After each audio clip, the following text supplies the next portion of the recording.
The Standout Artist Podcast, showcasing the most unique and innovative musicians of Austin, Texas. Brought to you by entrepreneur and professional drummer Andy Jeffs. Stay tuned and stand out. Welcome to the Standout Artist Podcast, the show where we dive into the most unique and innovative minds in the music industry and find out what makes them stand out. I'm your host, Andy Jeffs, and today I have an amazing percussionist on the podcast, and his name's Fernando Flores, absolute legend. Met Fernando last weekend at Hotel Vegas here in Austin on East 6th Street, playing with a band called Kazayoots, which is spelled Cazayaux, I believe is how you spell it. And it's psychedelic beat music is what they call it. And it was just awesome. I mean, you got like Fernando at the front doing some kind of like Latin percussion work. And then next to him, you've got Abu Cilia, who is a South African-based percussionist. You got drum kit at the back, you got saxophones, trumpets, bassist, guitarist, just a whole fucking shabam of music, and I thought it was one of the most unique things I've seen in a long time. And then back to back, 2 days later, I get to see him at Sahara Lounge, which is also an East Austin gem there, and he was playing with Frederico Seven, who is a Brazilian Austin kind of mix there, brings in a lot of his kind of Latin roots into the music, and again, just completely floored it. So it's a real pleasure to have Fernando on the podcast today. Recently, I've been wanting to dive more into different worlds that I'm not super familiar with to kind of encourage innovation in my own drumming and stuff like that. So I'm really excited to learn from him. And bringing him on right now. How you doing, Fernando? Hey Andy, good, man. How are you? I'm doing fantastic. Glad we got a chance to do this in good time as well. So, hate to take the stage because I want to talk more about you today, but you did ask me a question at the beginning of the podcast, and we thought it'd just be better if I answered it on the podcast, actually. So, you were asking me why I started the podcast in the first place. I think the core reason was I just wanted a better way to make friends with musicians, really. You know, I was like, I've been traveling around a lot of America and just trying to find the right people that I vibe with. You know, music is a very relationship-based thing. It's not like business where it's like, all right, we're going to get together and make lots of money and like, you know, all of that. It's like the energy's got to be right. You've got to be with the right people that you connect with and you align with.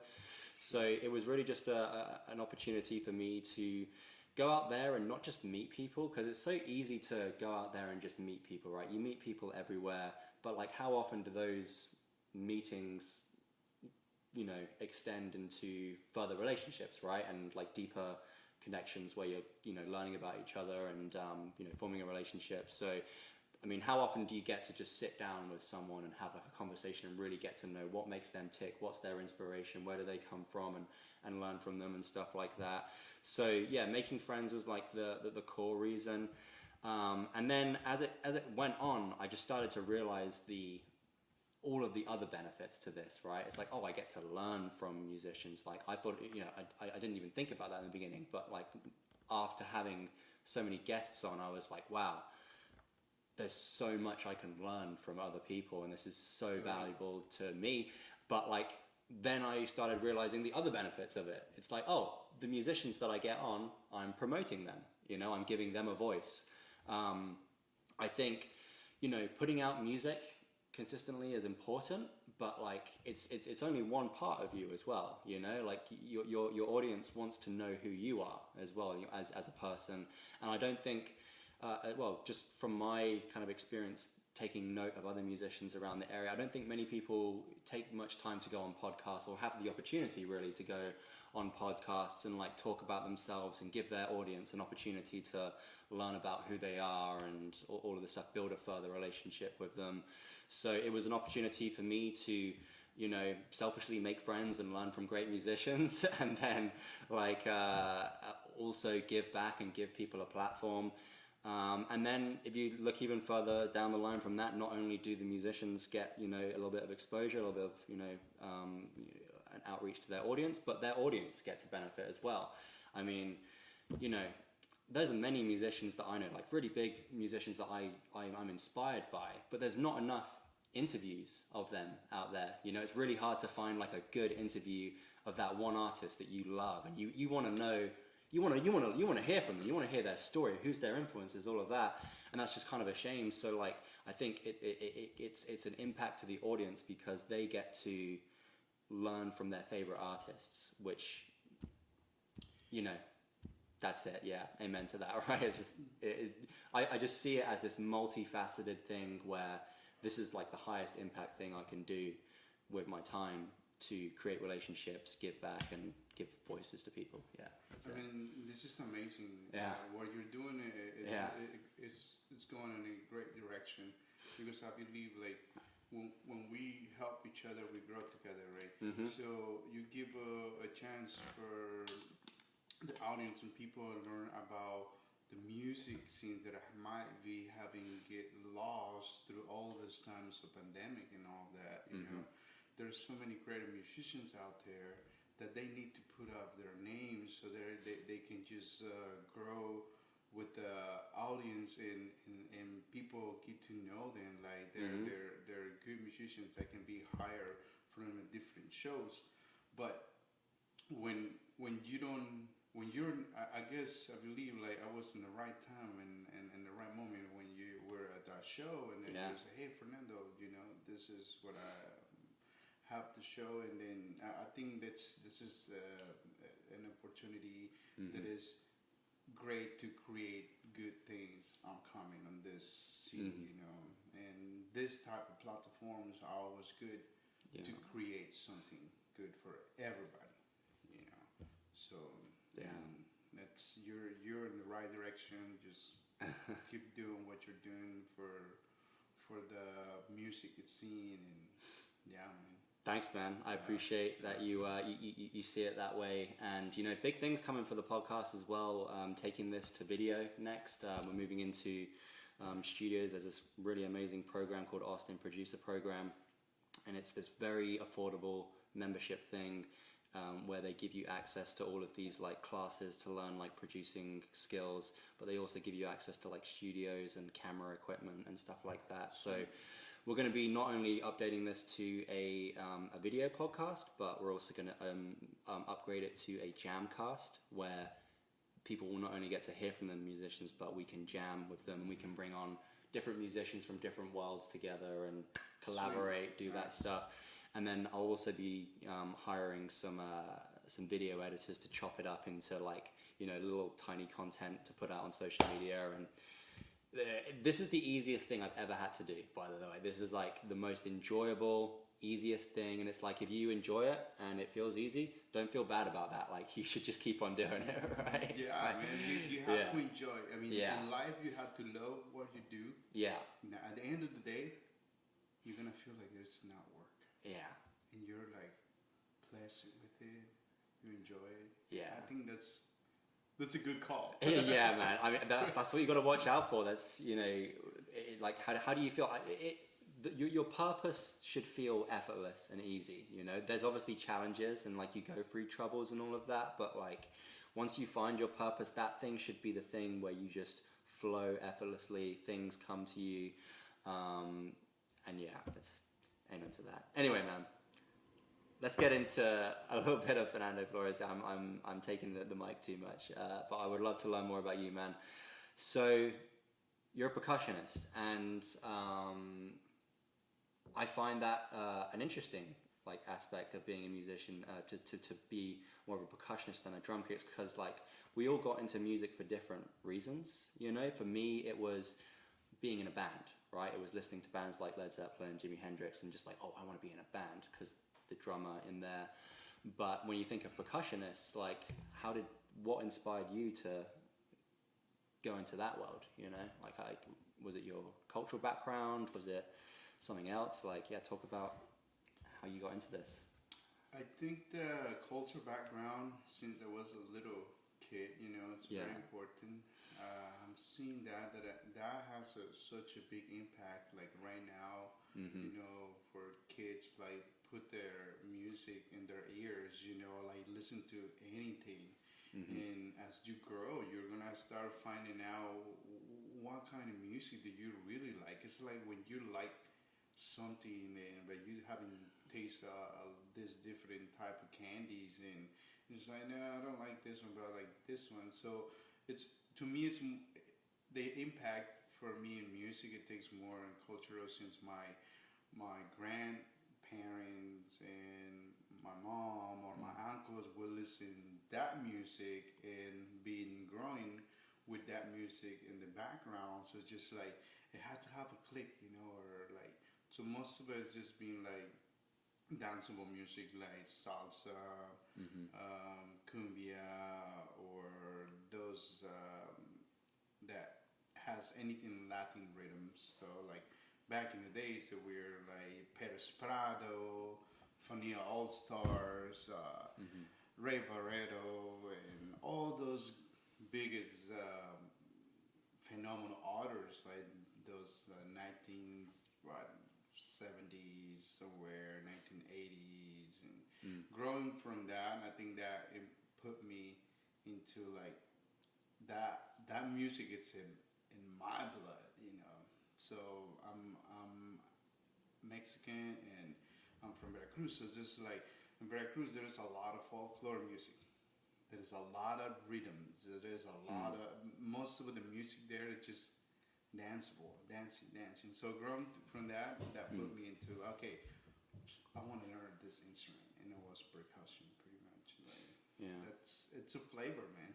Yeah, we were talking a lot about that today. How like the seasonings you put into music, and then we came down to like, okay, what's like the most important seasoning? It's the salts. You can't really have. It's like when you cook meal. Something. Like what's the most important seasoning in food? Well, primary salt. It's the same in music. For music, to me, it's like percussion.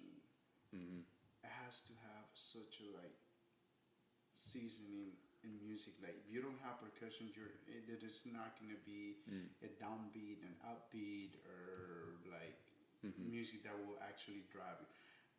Maybe, and I don't want to say, because my perspective coming from Latin America, so it's like, this is what it moves me, and that's what it makes my body kind of like shake a little bit and dance. It's something that I grew up to with my family when I was a little child. My grandma was a dancer, professional dancer. My granddad as well. So they would dance danzón. The danzón actually, it's a music that it plays in Veracruz, but I believe it's from Cuba. Okay. It's just in between like rumba, son, and very slow pace, but so it's family hereditary type of feel, So and man, like Latin-based music has so many facets to it as well, right? Like there's so much. The montuno does what the plays, what the bass doesn't. So the montuno does the break, the boom boom boom boom boom boom boom boom. That would drag you in. When you start listening, it's just gonna start make you like shaking your shoulders. Totally. Get into it. Cause like you got like Afro-Cuban stuff. You got Brazilian stuff. Like that's a whole different world. Like Mexican music is completely different rhythm. Like all of these different rhythms, and like for like us kind of more Western like cultures, just basically boom, boom. Like your beat that you grew up around was a completely different, more intricate rhythm, and like I just find that I'm kind of jealous of that, because you have like a different rhythm, like a completely different one, you know. Well, we get the chance of like adding more spices to more spices. That's what it is. Yeah. Whatever we cooking, you know, you start adding clave, you start adding shaker, you start adding kavasa, you start adding those all mixed miscellaneous, and you're creating those rhythm and those sounds, you know. And I think sounds is anything that vibrates around us, and from there you can make music for anything, really. Whatever you bang on it, if you bang it, and then you put a pulse or timing, you're gonna create music. If we were conscious, we're gonna create music. Yeah. And from there, something started. Just like I believe the Beatles, that they have so much influence on like rumba music. That's what their music is such a like. The Beatles? Yeah. Rumba? Listen up. Okay. In the background, once you listen to songs, their songs. Like what songs particularly? Shit. What song particularly will be? What about the rhythm in Ticket to Ride?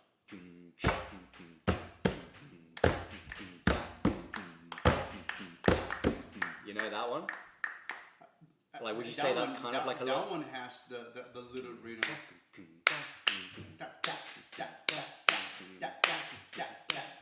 That is, isn't it? Holy fucking shit! I'd never realized that before, and I love that beat. When we have oh man, that's blown my mind. To put the sounds that we know and Afro-Cuban and know those songs has it. Any song that might have that rumba clave all in the back, I'm gonna make people like shaking their shoulders or something. Even if that clave is not there, you're gonna notice it's just like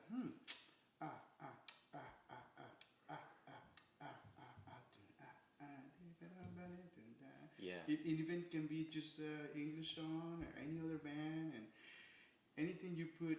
If you create later in life a song with the clave and then just take the clave out, you're gonna know like there is something different. And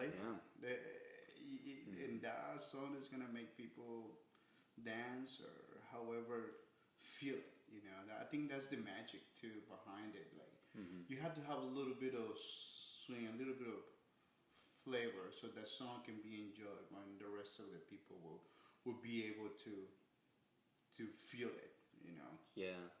I mean, I feel like that's a key for success in music. Yeah. You know. I like the way you think about music in terms of like spices and like, you know, recipes, because it is like that, right? Because, you know, not all flavors are gonna go together, and it's also about the quantity of the flavors that you use. You know, like if you use too much salt, it's gonna be, you know, just overbearing. Yeah. Too much cinnamon, too much whatever. Yeah. So just like, and that's the key. Yeah. Add it little by little, right? Yeah. Until you know that you got the seasoning getting right, and good that the music that we can record every other instrument that you have in hand, that you don't have to put all of it in, but you can take a little bit of this and a little bit of that and throw it in as just a little bit of extra of that same spices on it. Yeah. And it's like, you know, unlike with food, you can ruin food by putting too much spice. Like it's unsavable. But with music, you can take it out. But you can do that too. Yeah. I mean, it's something that I've been seeing. You know, I'm not a bigger recording session artist, but I'm very new for like big studios. You know, I've been in small studios and just go and play whatever my parts on this song and this other song. But I have not been myself and go there just like, you know what, this is how I want my music to sound like.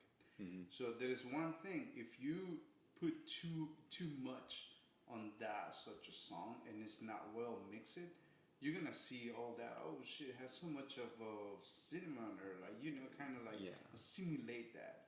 So I like technology because you can actually get the proper sounds of that mix. But sometimes I can feel when that mix is not good, and it would taste like just a food that you added so much cumin and or so much cinnamon. So it's the same thing. Good that in music you can still like take those part of it, but I can tell when music it sounds a little bit fake. So that means it's when you've added so much of the seasoning of that, such a like whatever you're cooking. So it's about the feeling, man. I don't think we can do amazing things with not much. Yeah. Well, that kind of, just going back to the Beatles thing, that kind of seems like what Ringo was doing there. He basically maybe this is how he went about it, but that Ticket to Ride rhythm there, maybe he started off listening to some of the rumba stuff or whatever, and then he just started taking stuff out. That kind of seems like what the people that innovate in the Western world, they go into these different worlds, into like Latin, South African or whatever, and then they just take it out. They already, don't get me wrong, they already been there somewhere, and see the beauty of that music, and just like, you know what? I'm just gonna take this little spice from here and put it into here, and I believe this about the magic within that moment. If you have such idea, just do it. Just freaking do it. If you have a thought, just like, well, I want to make this song, but I want to create it with this single instrument first, like just the egg shaker. Just shake it in one tempo, whatever tempo is on your mind. And just record that. From that, you can make anything. It's just like you start boiling the water, and then after a while you start putting some salt, a little bit of salt. You're gonna make pasta. You can throw the pasta when it's a little bit al dente, and that goes on, and just watch it. It doesn't create chaos. Chaos. Well, I mean, like, that's the thing with music. Sometimes you may know kind of the end goal that you want to get to, or maybe it's just an idea. You don't need to know the whole recipe to start making something, right? It's just like like you said, the first thing on your mind, and like if you think about it too much, you're gonna ruin it. It does. You got the first thing that comes to mind. That's the thing that you put on the paper. Whatever your feelings are. If you feel like you got to stop. And don't overdo it and put more things. It's the same thing when we cook. I'm not gonna add more salt. What is this? I don't get the right taste. Well, that's where it goes. Like, don't touch it. Leave it alone. You're gonna have a second experience if you let it. How do you feel, like, how does like Latin art, Latin culture in general, like, they seem to be a little bit more in touch with their emotions and their feelings. I feel like, do you have any idea like why that is? Like, maybe just growing up in your background, your culture, like, is it just kind of how things are in the Latin-based cultures? Like, there's more affection, more kind of openness, I just feel like, when you listen to that kind of music, there's a lot more kind of oomph and emotion in it to, like, I'm not that Western music doesn't have that, but I feel like Latin-based cultures, they're more in touch with their emotions and stuff like that. Have you kind of found that as well? Like, why is that? I think there is. First of all, we got to give a try. Yeah. For us to learn something new, we gotta give a try. Mm-hmm. We gotta be a good listener, and never say like, no, I don't like that music, or I never haven't listened to that kind of music. It's just like you have to give an experience to yourself. Once you give an experience to yourself, you're gonna notice like, oh, okay, shit. I have never listened to this music, and this is really cool, man. I can feel something. Well, that's the fact. If we don't give a try, we're never gonna know what's that music about it. 100%. Like you don't have to know the lyrics. Yeah. To dance, to enjoy it, to feel it.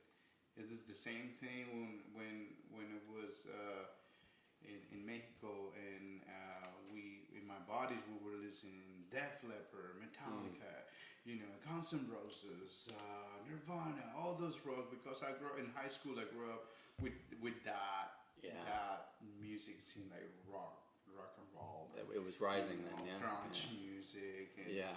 And as a girl, just like, well, I'm just like that danceable guy by the spirit, because my family, my grandma, I was like seeing her dancing, and I've been dancing since little, and I always like to dance. So as you grow, you start getting your different stages. You start liking different things, and you start focusing on other stuff. Mm-hmm. So.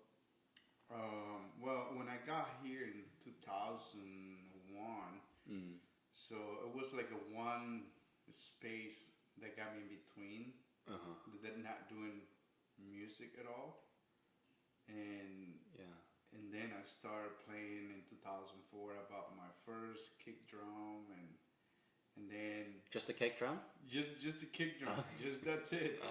So and then I met my wife. And she gave me a set of congas. Well, actually, it was a timbales first. Oh yeah. But she knew that I like percussions and all that. They're big, right? Yeah, those two rings, those timbales, and she pretty much she started this career. So she put me into that, but music, it just like Latin music, you just let that feel get you. Yeah. Don't force it. Nah. Don't force it. Just stay still. If you can do much, it's fine. But if you feel it on your heart, it's fine too. Yeah. You don't have to dance it, or you don't have to get all like rowdy so people think you enjoy it. So it's just by the heart, by the beat, Yeah. You gotta follow your heart, man. You gotta follow your heart. Yeah, no, it's so important, dude. man. Yeah. Just stay still. Stay still. Pay attention. Don't judge it. And let it come out. Go and let it come out. Let it You're come right. out. And you can't really teach that, really. You can, but like it's something that you have to figure out with yourself. I'm really in an innovation stage of my playing. Like for most of my drumming career, I'd say I've been more in the muscle building, technique learning, getting everything down, like learning all of these things to be like an all-around proficient drummer. But now I'm in an innovation stage, and before I would be practicing every day. I'd have a set schedule. I'd wake up at 6 a.m. I'd go to the practice room and I'd practice for at least an hour or two. And I would go to my teacher every 2 weeks, and we would get down all of these things.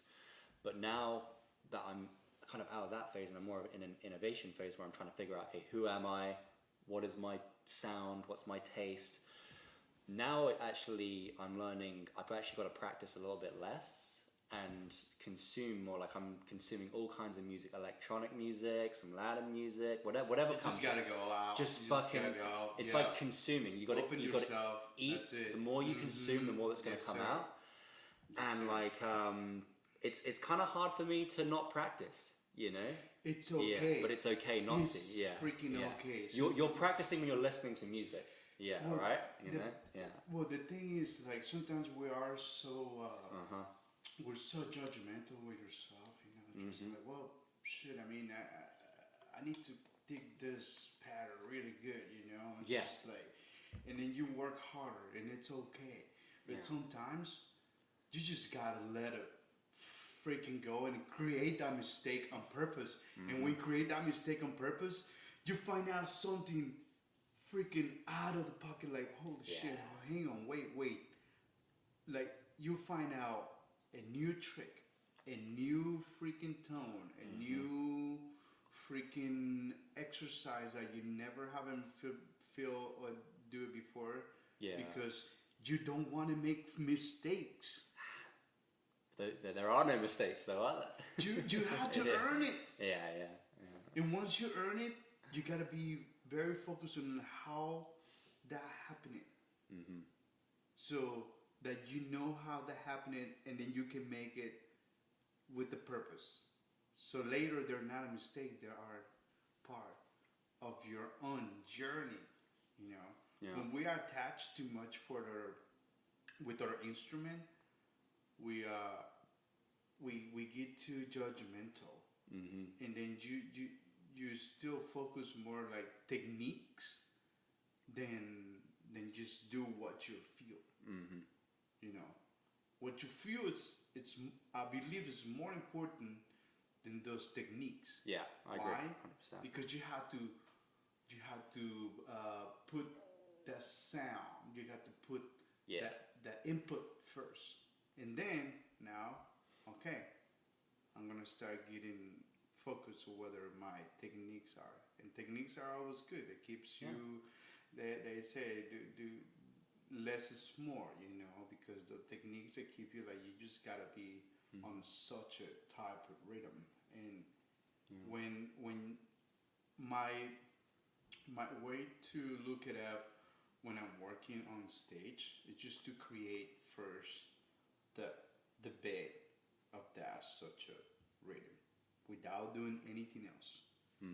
Once things start getting like on and getting more busy, that's when I look it up for those mistakes that I did over there the last time, so that I can put it in the stage and know that those are my mistakes that I create, but also those are my own learning experience that I can put in.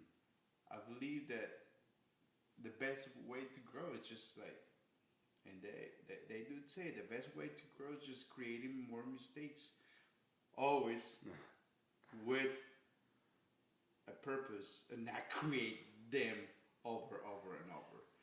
So you create one, knowing like what or how that happened, so you don't do it the next time.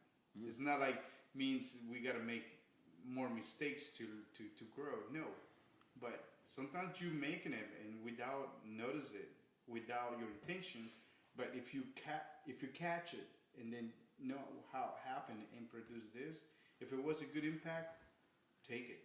If it was not a good impact, you got it. Just forget it. Forget about it. Yeah. And that's it. Yeah. Just focus on the things that work and forget the things that don't.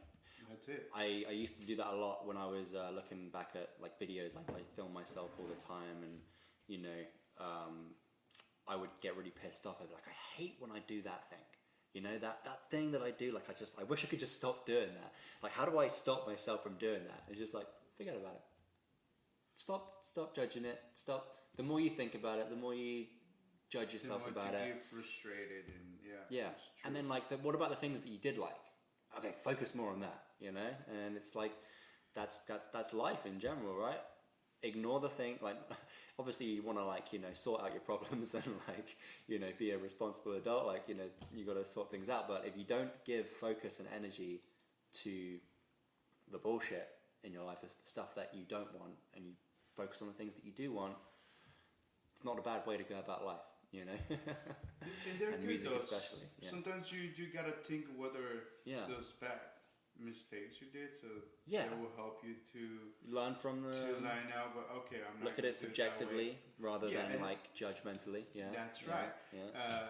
If we judge it too much, it's not gonna help us. No. So you gotta make it in a constructive thinking. That's it. Yeah. And I think we're very easy to judge. Yeah. We're humans. Yeah. But the practice itself is just like, well, I can't judge myself too much. I can't judge other people as much. I don't know what's their life behind it. You know, just like all the things behind it there for that such a mistake or error or stuff like that. But Yeah, yeah. Yeah, man. I think, you know, we're on something here, and you just got to consume more stuff, right? Make more mistakes, consume, like, you know, that's how you figure out who you are, right? You figure out what you do like, and you figure out what you don't like, you know? And I was going to say someone else there, but had a little bit of a brain fart, so I'll move on to what I was going to get onto next. I wanted to get into your influences, man. Like, what would you say are like the top 3 to 5 kind of like big influences that have influenced you in your playing? Music. I mean, I would say for music influence, I've been doing more. I've been getting more involved into Latin music. Yeah. So, in my influence in here, I would say if I speak in local, I would say there is this band that I've been knowing for a long time since I moved here. Well, a little bit after, like around 2004, has been this such a big band. It's called Grupo Fantasma. You know, Grupo Fantasma being some of my idols type of musicians, you know, and hard work musicians. Their Latin music, funk, cumbia, rhythm, always having put me taught, you know, to create more Latin music. So they're being the ones speaking locally. Speaking around the world, so it's like these old bands that I always been listening to, like Fania Records, you know, like all those musicians that have been playing like salsa music, like big bands, like Fania. They were like this big orchestra band, like, and the sounds are just like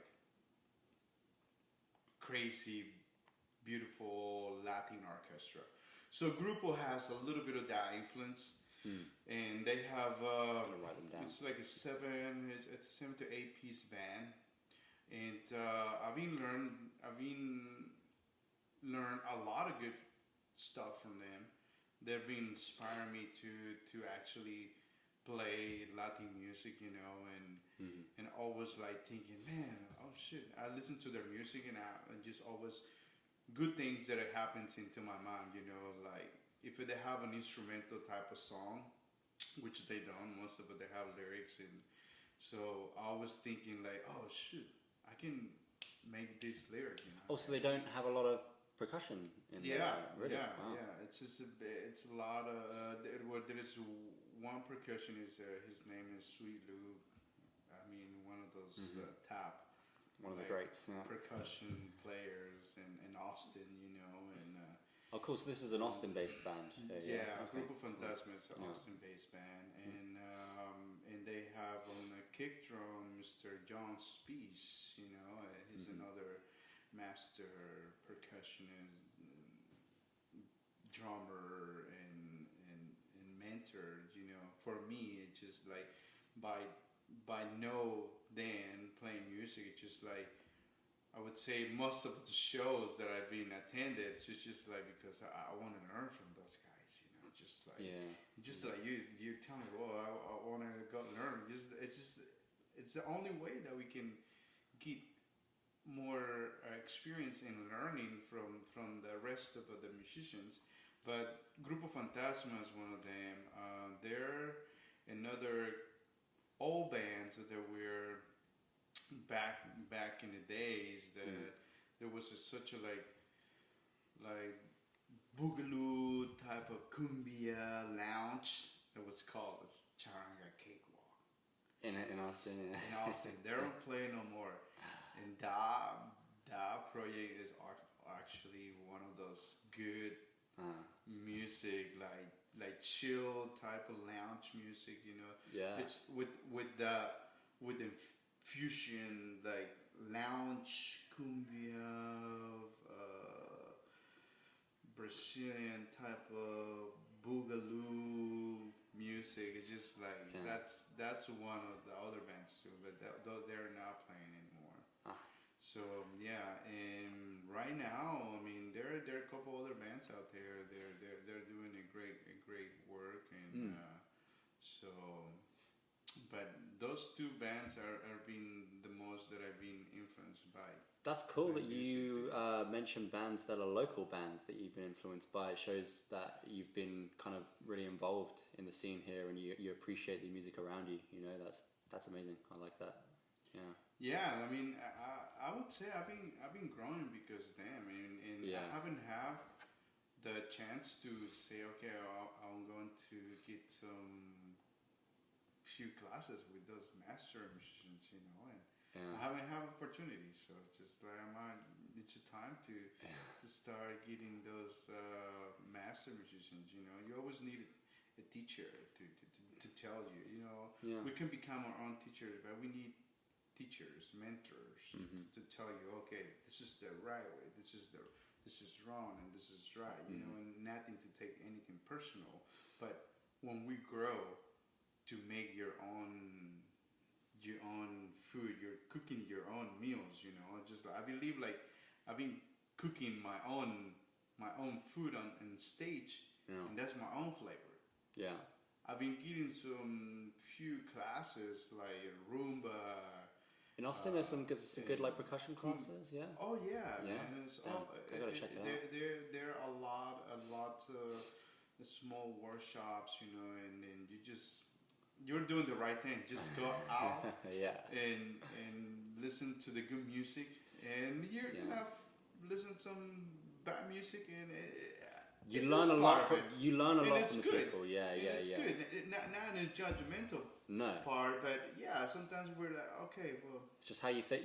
That's just how you figure out who you are. Like I went to a show last night. It was actually I was on a date, and we went to this rooftop bar, and it was a good date. But like the music was just terrible. Like I didn't like any of the musicians, and I you know, and I could learn a lot from those musicians, though. You know? again, if we're not. Yeah. If we go there with not a judgmental part, Yeah. you're still gonna have a good time. For sure. You're still gonna feel good. You know? You can have a really good time watching bad bands. Actually, you know what I mean? Yeah, It's kind of fun. You got to switch a little bit, Yeah. you know, because Yeah. other than that, you don't want to stay there like. You don't want to be in that negative energy, you know. You just No. like it's good to just kind of laugh it out and just be like, "This is funny. How bad this is." you That's know? right. That's right. You got to create. You can create. All right, we cut out there a little bit for a second because I had some battery issues, but we're all back. But we were in the middle of a thought there, just about like I guess seeing bad bands, and you were just mentioning you have two choices at that point. You can kind of laugh at it, or like you know, just kind of observe it. You know, take some ideas like, okay, what don't I like about this? Because when you figure out something that you don't like, you can be like, okay, I'm not going to use that in the stuff that I do. Or option number two, just go to a different venue. Go to a different venue, and what I'm trying to be better of me, just like go see those bands, and if I know they're mature band, I always like to give a constructed type of feedback, and some people do take it, and some people don't, and I think that will always help that band or that project to know that at least someone's in the audience have this thought. And some people don't like it. Some people do. I like when it's constructed type of criticism, Feedback's great. So I don't take things personal. It's just like, okay, well, someone else it was too loud. Okay, well, it was too loud because we're too loud. We don't know how to balance the level of the room or the room itself. There are a lot of stuff that we need to get to know. As professional musicians, you have to be able to find out the balance of the room. It doesn't matter if that room is too loud or anything. It's just like, shit, you gotta find out the volume of your set. the thing I can't ignore anymore, ever since it's been pointed out to me, is like cymbal volume. You know, I know it's like a big thing that everyone kind of talks about, but like I think it's such an important thing that I'm always like getting on my back about it, about myself. I'm like, fuck, I played them fucking too loud again, you know? And it's a big thing because it can ruin everything, you know, like just really, you want loud drums, but like the cymbals, you really got to be, it's like a whole ego thing. You got to like, I think for a drummer, you know, when I was playing drums, I've been playing more percussion lately since 2010. But on kick drum, before I was having the tendency to play too busy. Yeah, you know? Like on a kick drum. On a kick drum. Yeah, you know? You can mess up any kind of thing. Yeah, dude. And then you always have the tendency to do feels and hit the cymbals and crash here and there. I started learning that less is more. Just keep a single downbeat and just give those shots like very precise. You need more precision than sounds like all over, you know. And that I did teach me myself that you really don't need that whole sound, the whole set. Hey, there's some drummers that they're really good of it. They can have like freaking 5, 6, 7, 8 cymbals. Just using one or two in every other song, but very slightly, you know. So I like loud music, but as I'm getting older, so it's just like I need to be careful with my ears, you know. So that is something that I've been seeing as well. That I do woodwork too, so I work with heavy power tools. Oh yeah. So you do art woodwork is what it is? I do woodwork. What kind of stuff? Like I do carpentry, fine carpentry woodwork, like furniture. Nice. I also do like wood floors and like all installation. And you ever make drums? I haven't been make any drums. Okay. I think that would be a cool project, you know, down the road. I would love to give more. I would like to have a classes or someone to help you, you know, to how I make things. Which I'm very crafty. I can do pretty much anything, you know. Yeah. But also too, I need. Now I need to, but I want to have me a time so that I can research and see how can make. And I know I can make a tone. I can make a floor tone. I can make a kick drum based on my experience and what I need, you know. But I do need the actual plans and how you would do this in a better quality, you know. Yeah. But with the time though, I'm telling you something real quick. I can't play loud music no more.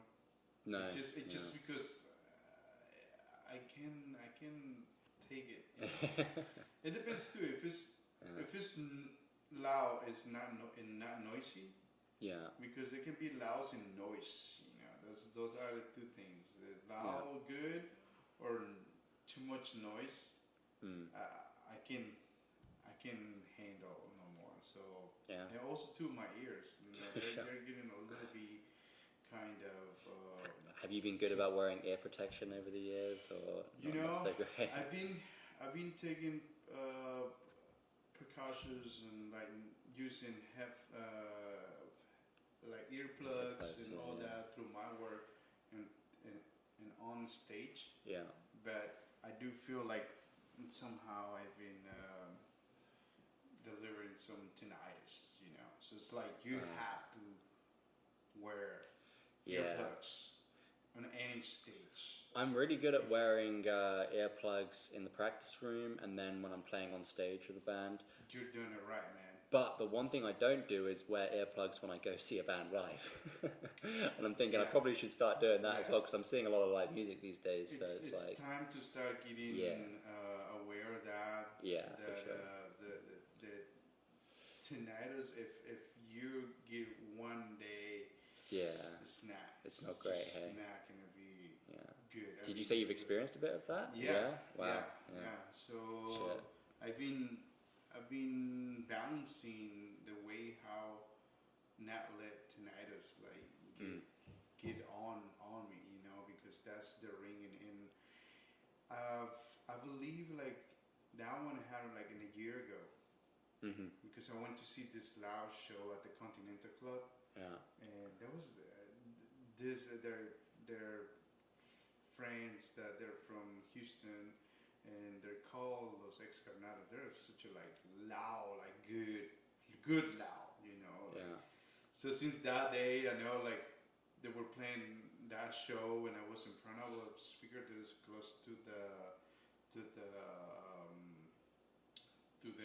stage, and somehow I got that big loud as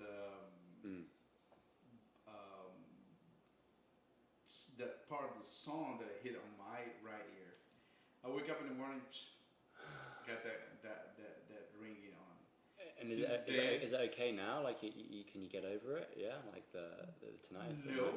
Oh, fuck. It went in, and it just started kicking in, and it stayed there, and since then, I think it's something too that, I mean, I don't know how to make that happen, you know, for places that those speakers are right, because that's a high stage, and that speaker is pretty much like a little bit on the height, like kind of in the same height of someone standing. But dude, I'll tell you something. You gotta protect your ears. Yeah. You play music, you gotta protect your ears. Hey. And I know there are other musicians they're older than me that they don't have that experience. But because I've been playing for 15 years now, professionally, and I've been working with power tools for 20 years. So now it's just, you know, those kind of two things has and kind of make it whether it's sad, but now I have to pretty much managing a little bit here and there, having different sounds that create the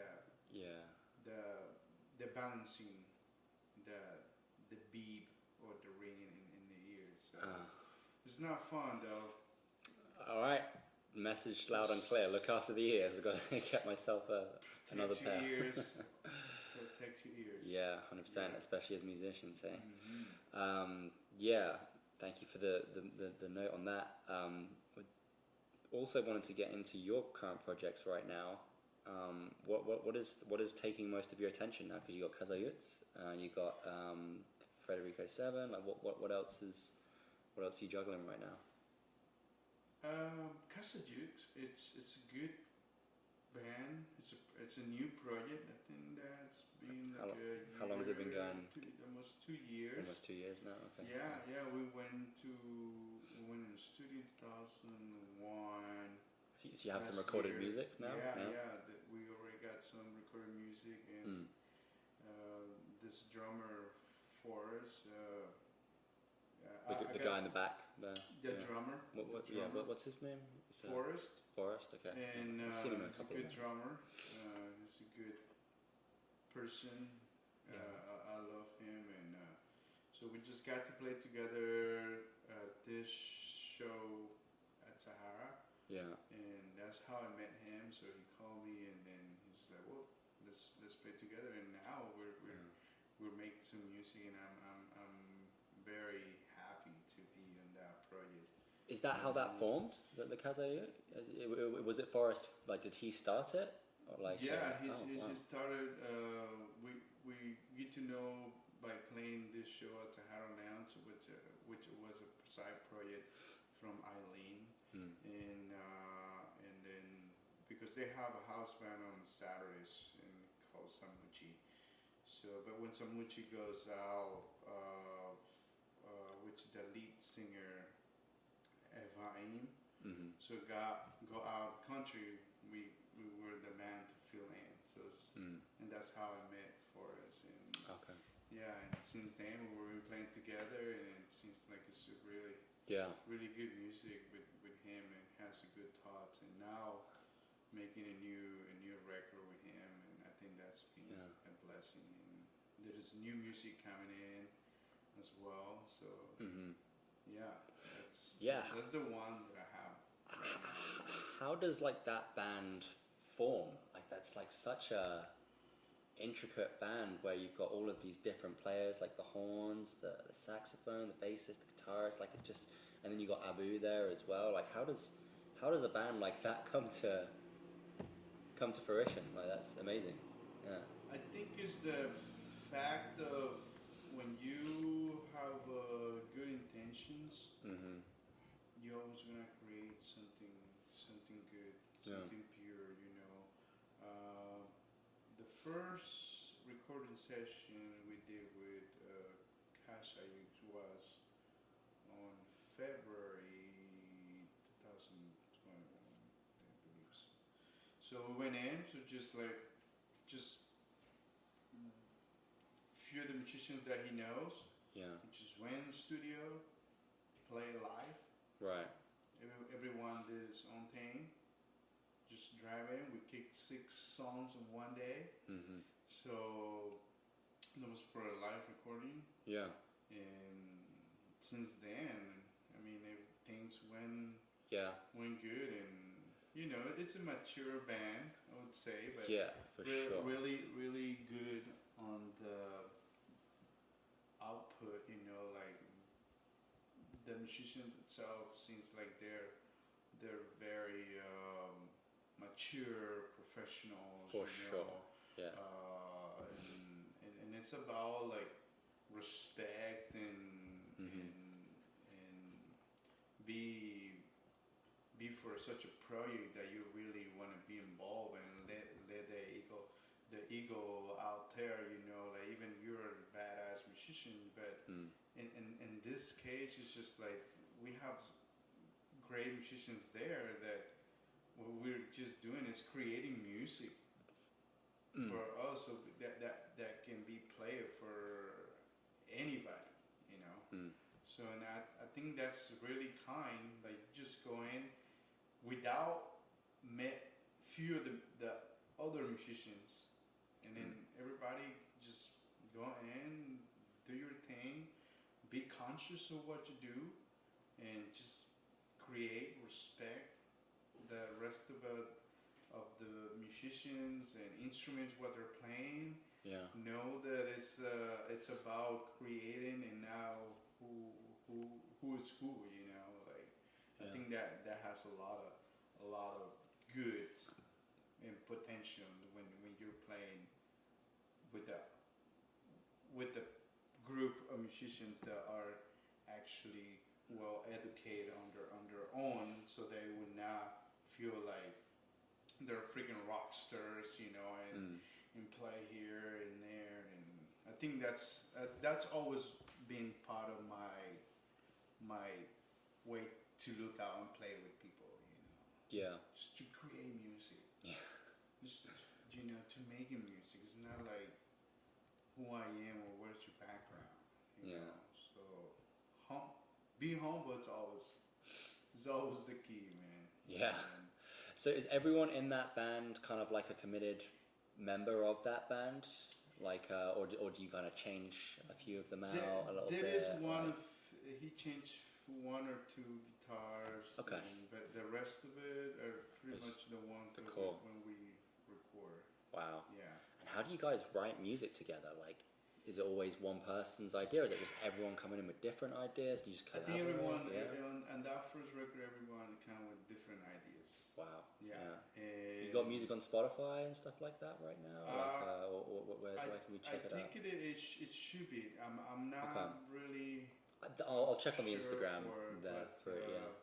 There's a record out there. Yeah. And it still need a little bit more of the push. Yeah. To get that record going and let the people like this is the music has for you. Yeah. It's a good music, and Oh, yeah. I enjoy it to be playing with them. It's a really good band, man. Yeah, I mean, it's so unique, and you just got all of these, as you say, these different spices, these different flavors in there.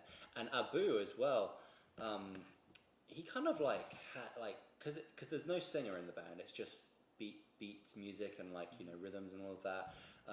But when Abu was doing like a little solo, he kind of made himself a little bit like the lead singer, a little bit there. He kind of has that like lead singer presence about him. It's a kind of, it's cool. I don't know. I thought that when he was just doing his stuff, I was like, oh, there's not a singer, but like there is a lead singer.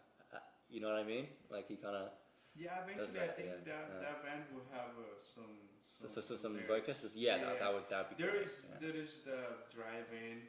I always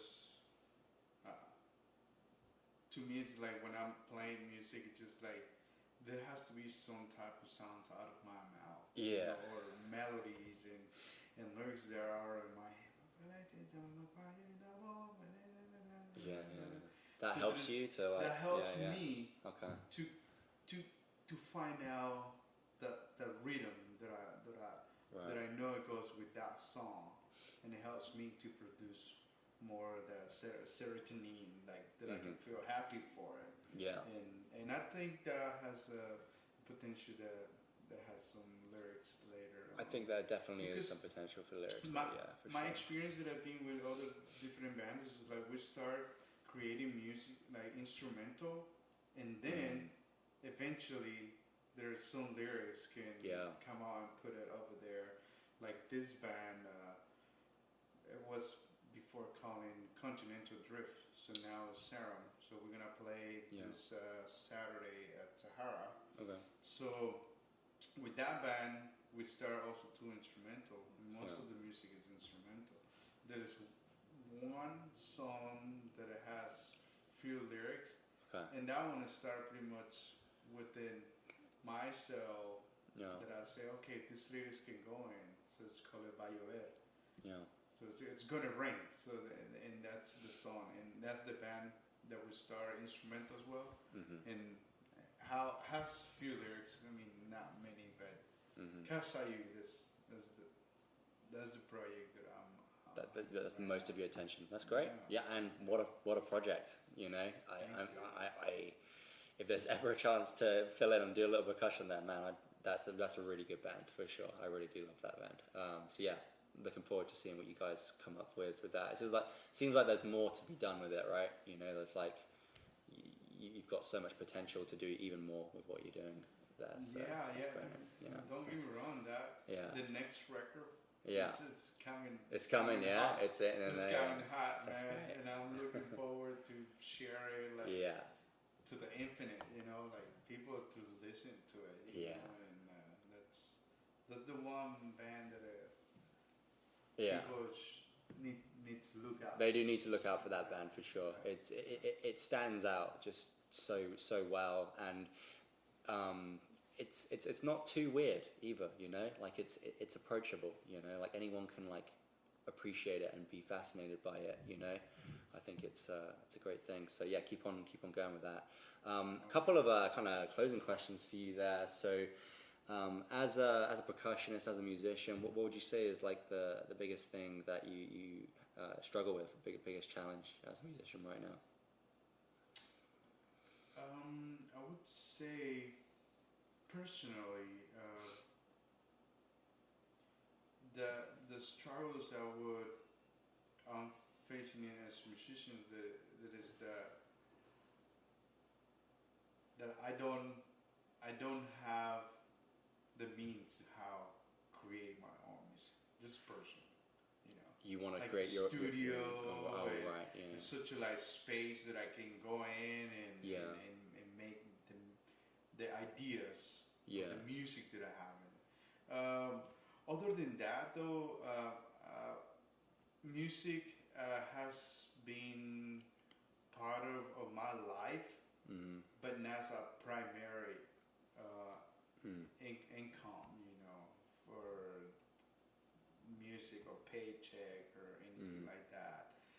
But I feel like because I feel something from my experience of my musicians friends that it's like the lack of music payouts, you know, like how we can create different payouts for a musician, you know, for a show, for live event paying to a band, you know.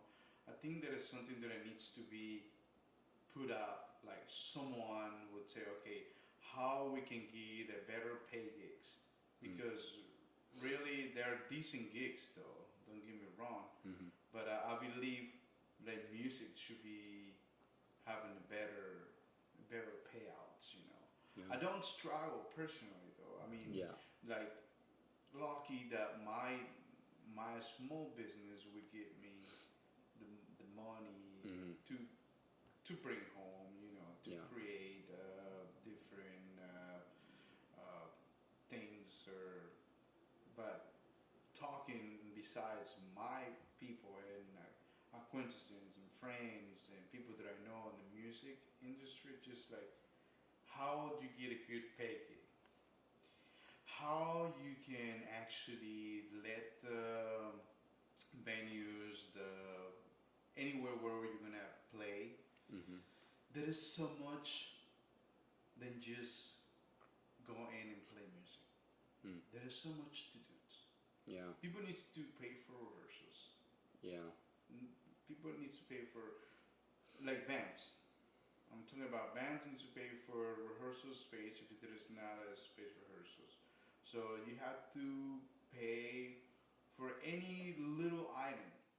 So there are a lot of stuff behind, and why sometimes, not sometimes, but bands or new projects or whoever is in the music industry business is like how to make the live venues get a good pay consideration of what the band should be making. Do you think for the most part in Austin the venues like pay their artists well, or do you think there's maybe like a little bit of unfairness there at all? I would say with this time we have a little bit of understanding, compassion, you know, like like there's a good relationship. The one that struggle the most, you know, you gotta pay a little bit more, but there has to be another way to look at those things, because if we look out at this though,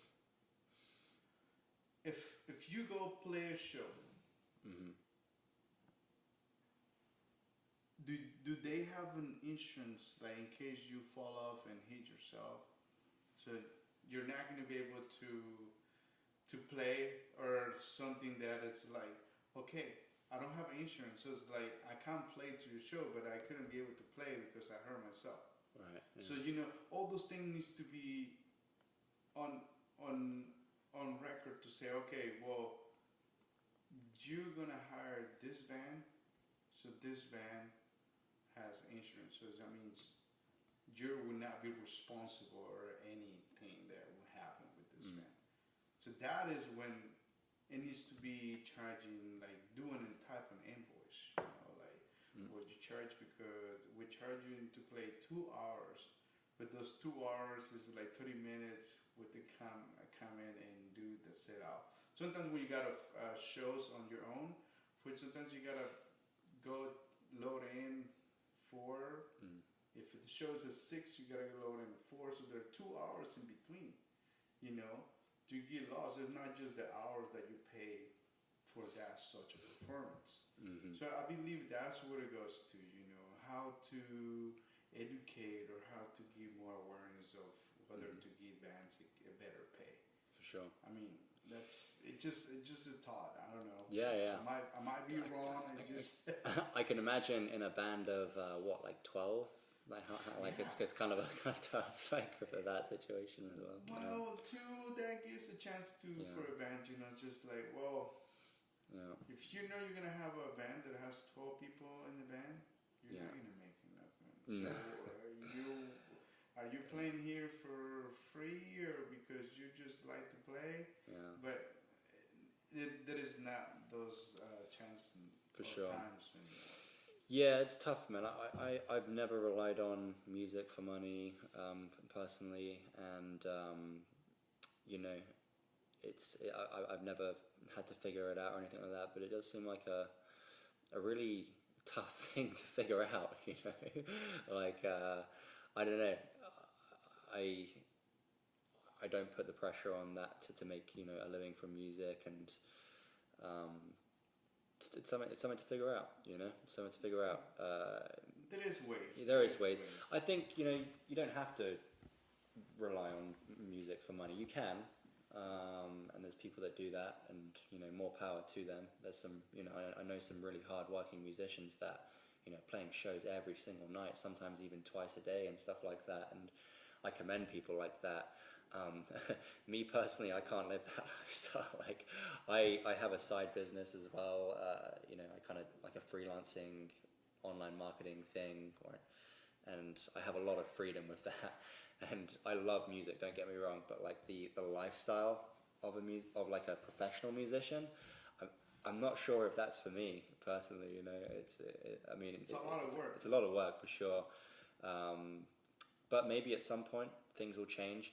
The music is the most important thing. We can't forget that, right? We're the ones to provide music and arts are the ones who provide joy for people. Yeah. I think it's one of the most amazing things you can do as a human being is to create art, because it brings people together, it enlightens people. It's a really beautiful thing.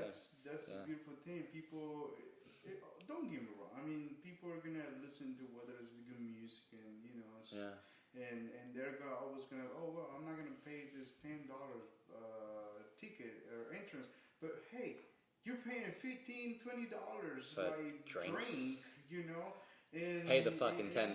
Shit, I know. And I believe like venues needs to charge more. Yeah, And I agree. Just like I don't agree. care if you're tonight you're gonna have 5 people. They pay $20, $25 for your show. Yeah. Okay, well there were those 5 people that night. The next time again, boom.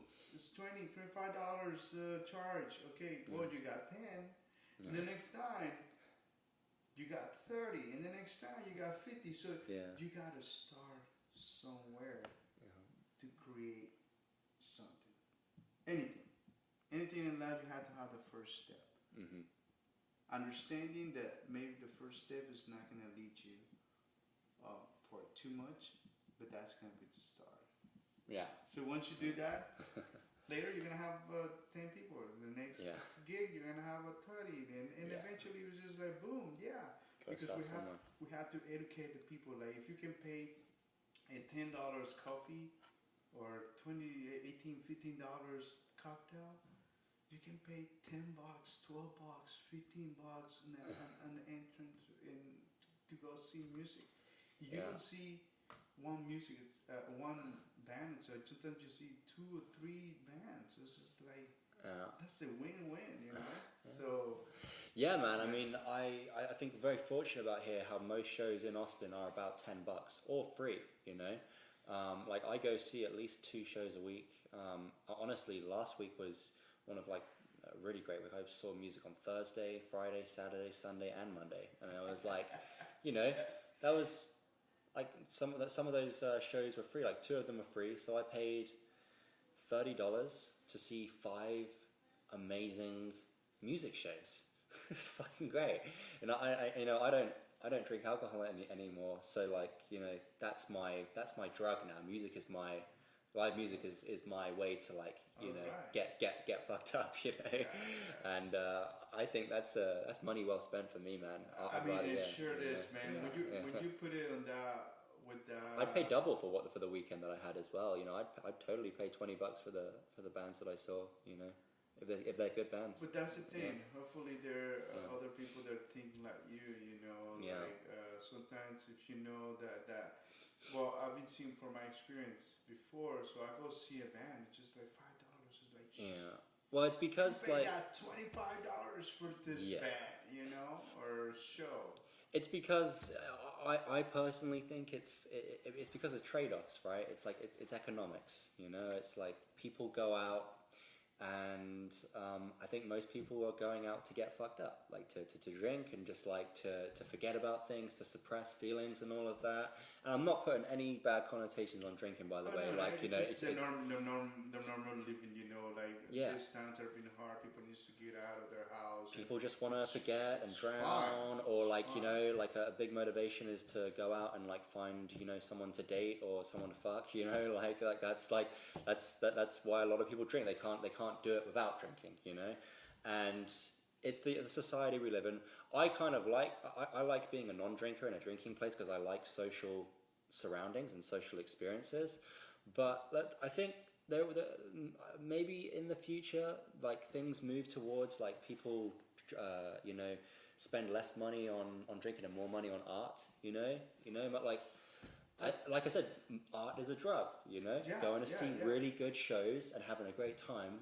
You don't need the alcohol there. Like, you know, I'd rather spend more money on the art. I think the key is also to moderation. Yeah, Anything. yeah. Moderation. Moderation, You know, exactly. You know. You go there.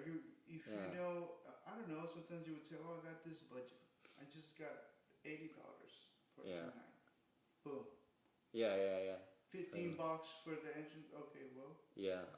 I like 2-3 drinks. Yeah, Oh, yeah, okay, yeah, well, yeah. shit, I need to give me some tacos. After that, boom, Right. you got your $80. Boom. That's Yeah. it. How you spend it? You spend it wisely. Yeah. Okay. You went in. You see the band. You remember the show. Remember the band. Remember Yeah. the night. That's what I think. Yeah. It's a good night. Yeah. Not than when you just go and get drunk, get all Yeah. messed up, and then tomorrow that can do things just like no. Let's be more conscious about like, you know what, I just want to go out because I want to have fun, but I don't want to have too much fun because and then I don't remember Right. what was the night. Yeah. You know, It's a But- moderation is the thing you gotta think. Eh? moderation. And what annoys me though, man, is like the money that people are spending on when it comes to music these days. I went to a show last week on I think it was Friday, and it was at Stubbs, and it was an electronic music thing. It was the worst electronic. It was like there was like just I couldn't put it in a genre. It was just bland electronic music. Same song for about 3 hours. And the whole place was fucking sold out. There was like 1,000 people there, and I was like, "Man, what are people spending their What is money on?" behind that? And the tickets, There's marketing. the tickets There's- were $45 for that show. That's And I'm expensive. just like, I'm trying to get my head around it because I saw you guys in that exact same weekend. And granted, you know, that show was pretty booked out anyway. You know, you had a full house of people there, but like people paid $10 each to see this amazing band, and then at another venue, but there's like, you know, I don't know, what was it, like maybe 50 people in the room or whatever, which is, you know, nothing wrong with that turnout, but then you go over and you've got this like electronic music thing, there's like 1,000 people there, and they've all paid $45, and it's like the most bland, monotone, like just the same fucking shit, and I'm just like, what are people fucking taking these days? You know, man, it just, I don't know. Like, but you know, art is subjective, and maybe I just don't get what they're doing. But and it's okay. It's okay, if yeah, those yeah, people yeah. are having that moment and they have Yeah. a good time with that. What yeah, I've been seeing just like, it fascinates me that music, that shit, can sell out to that many people. well, You know, sometimes at you that know what? price. You know, it's they, just what. they Yeah, did say. You Yeah. just sell people Yeah. shit. They're gonna buy shit. If Yeah, you yeah. Good things, they're gonna buy good things. So we Yeah. have the two things, the two sides in this world. yeah, And how we can educate people that don't give a ugly face when you go to the show and they No. tell $10, $12, $15, $20. Just like, man, if you make it some type of if you make an idea like how much you've been spending, sometimes some other things that are really not as good, whether you go see music and go enjoy, have fun yourself, get Yeah. some friends, you know, and there you go. You come support live music, Austin live music.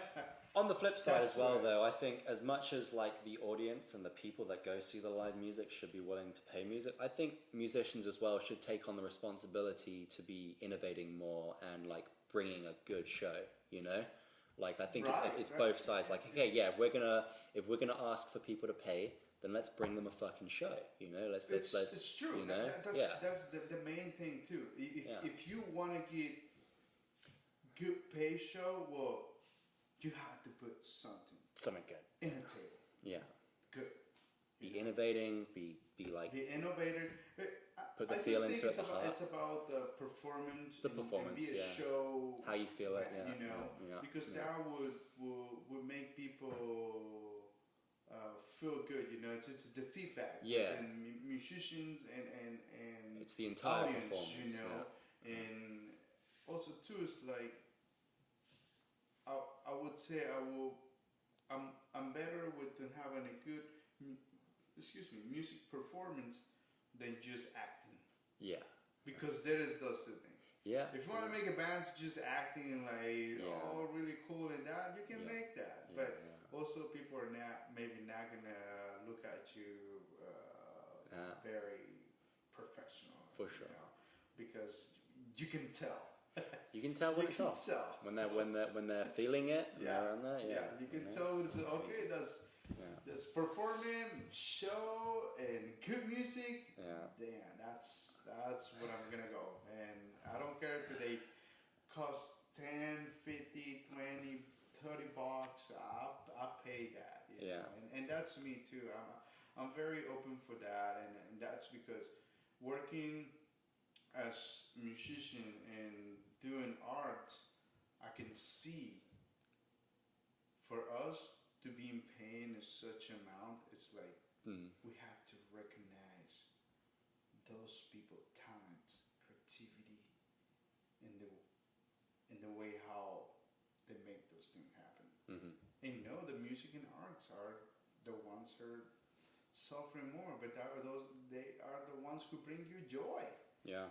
They're the ones who bring you happiness to get you out of your house, Yeah. you know, and do something and, Shit, man. and get together with friends, you know, and spread the word. Come to the show, bring new friends. Oh, you never haven't seen that. I think there is dynamics too, you know, like when you know that a show coming out. I've been doing that, a show coming.